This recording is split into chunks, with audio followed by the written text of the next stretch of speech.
D'abord, Jean-Louis Daré, est-ce qu'on peut parler de cette saison qui vient? Qu'est-ce qu'il y a dans les pâturages, dans les pâtures de Barse? Eh bien, il y a 50 érales nés en 2011, des deux fers de la Starac et de Camille Santiago. Et il faut sortir 10 pour une corrida de 2015 et 7 ou 8 pour une noviada piquée de 2014. Et voilà, donc on se retrouve avec 30, 32 érales à vendre qui sont en grosse partie vendues déjà. Voilà. Et après, il y a une noviada piquée qui n'est pas vendue, qui n'est pas réservée. Et une corrida qui, je crois, va à Mimizan. Il paraît, on m'a dit ça, voilà. Oui. Comment est-elle présentée? Comment est-ce que... Un peu dans le type de l'an dernier, je pense qu'il y aura trois taureaux bonitos, plus agréables, et puis trois beaucoup plus forts. Bon, voilà, comme ça, les aficionados, touristes et toreristes s'y retrouveront. Enfin, moi, je l'espère. L'an dernier, justement, vous faites quel bilan de cette corrida? Ah, positif. C'était la première de Camino de Santiago. Oui, positif, parce que la corrida a fini fort avec un taureau qui n'était vraiment pas évident. C'est le moins évident de la course, qui était très charpenté, très armé. Et grâce à la moulette et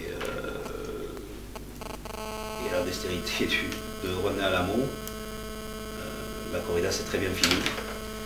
Et le public était content parce que vraiment c'est allé à masse, quoi. Grâce à René Alamo aussi.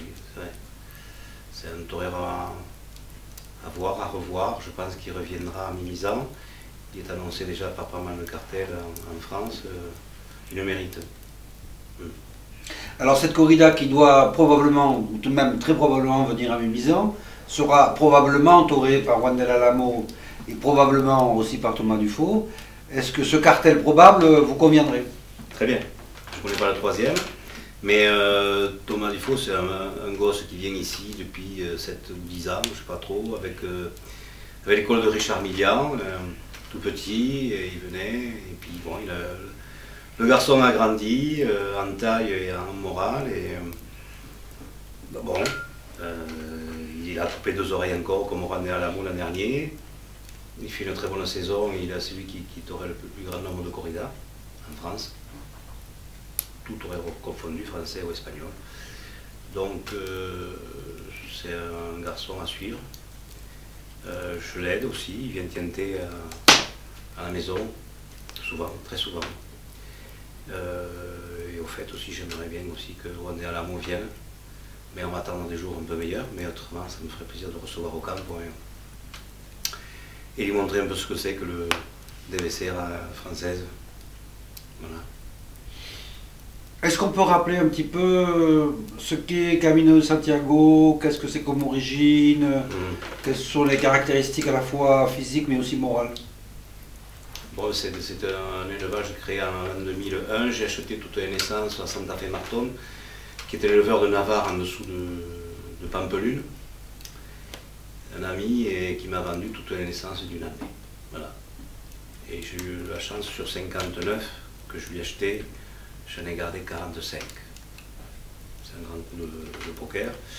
Et là-dessus, j'ai acheté 2 sémentales à Fernando Domecq, au marquis de Domecq. Je lui ai acheté 2 sémentales et Buscabullas et Cyrano, qui sont le père de la corrida de 2012 et celle de 2013. Voilà. Donc c'est les frères, on peut dire ça comme ça. Une génération. Oui, oui, voilà, c'est une année d'après. Bon, les mères ne sont pas. Il faudrait revoir les livres, je ne sais pas si c'est les mêmes, sûrement pas les mêmes mères, mais enfin, il y a une base de père qui est le même. Ouais. Et au niveau robe, est-ce qu'on aura des. Ce sera tout du noir ou. On aura des surprises de ce point de vue? Apparemment, il y aura un castagne. C'est-à-dire marron, hein, pour le coup. Oui, marron. Qui est légèrement choréado, ça avait des coulées noires. Et il y aura un taureau qui sera tostado, c'est-à-dire pain grillé et liston, c'est-à-dire avec une raie orange normalement sur le dos. Mais entre ce qui est dans le pré et ce qui va arriver, vous savez, il faut en corrida de taureau, il faut moins 10 taureaux pour arriver à en avoir 6 à la fin. C'est compliqué. 3 ans de suite quand même à Mimizan, dans ces arènes du courant. Bon, c'est pas forcément des grandes arènes, mais on en parle un petit peu quand même. Quel est le sentiment que vous avez de revenir comme ça encore une troisième fois C'est un grand merci au club de Rennes de Mimizan de me reprendre, de me refaire confiance, parce que c'est pas évident en tant que ganadero de vendre des corridas actuellement avec la crise qu'il y a en Espagne. Et c'est encore moins évident en tant que ganadero français. Voilà. Bon, merci. J'espère que mes taureaux seront à la hauteur de vos espérances. Mais je dis pas ça pour être remercié, mais je dis ça aussi, l'ambiance, l'organisation, le public. Je disais l'autre jour que, je crois dans l'article de la Fédération des sociétés de taurines de France, que le public avait été très attentif ce jour-là. Tout ça, est-ce que vous êtes sensible à ça ou bon Non, ça prend de l'ampleur. Au début, la première année, on disait que c'était les anti-corridas qui avaient amené le monde.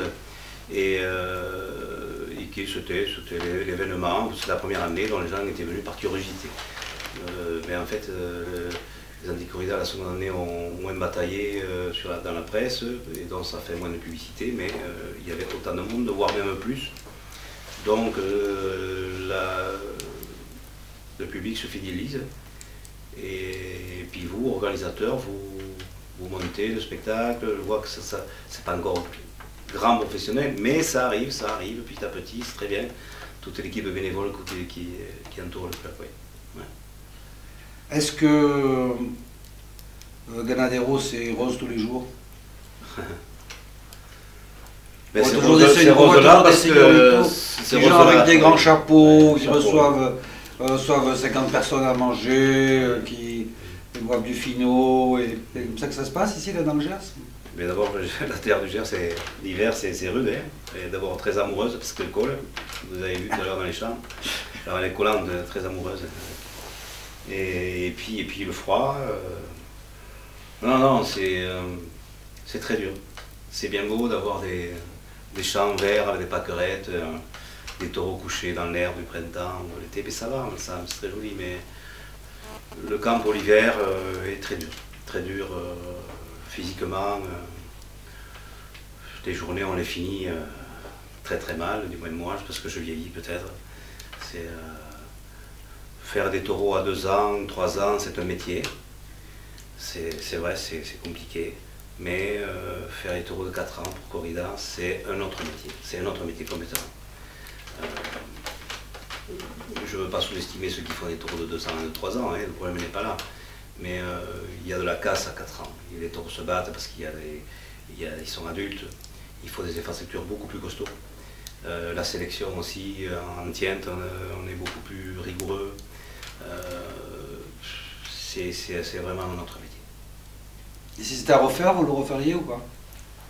Oui, je le referais à quelques poils près, je changerais quelques trucs. Parce que pour gagner encore un peu plus de temps, parce que bon, on a acquis le savoir-faire, mais il y a toujours des remises en question. D'abord, il faut être humble, toujours garder l'humilité et se remettre en question. Et écouter, et piquer des idées d'un côté à l'autre chez les collègues, et puis faire un brassage. Et la nuit, quand je me réveille, j'écris, je fais des plans. Et à force, on y arrive. À quoi, je ne sais pas, les années défilent. 20 ans de ganaderie, éleveur de taureaux, bon, voilà, on y est. C'est tout jeune, 20 ans, c'est un bel âge. Et vous pensez le faire longtemps encore ou pas? Tant que Dieu me prêtera vie, je pense que je serai là. J'ai mes enfants qui sont là, enfin mes enfants 28 et 32 ans, c'est quand même des grands, qui sont là pour pousser, pour aider. Ils vont prendre part à l'élevage encore plus. Mais moi, je serai toujours là. Qu'est-ce que vous voulez que je fasse? Prendre la retraite? Faut faire quoi? Pour élever des taureaux. C'est tout. Je sais faire que ça.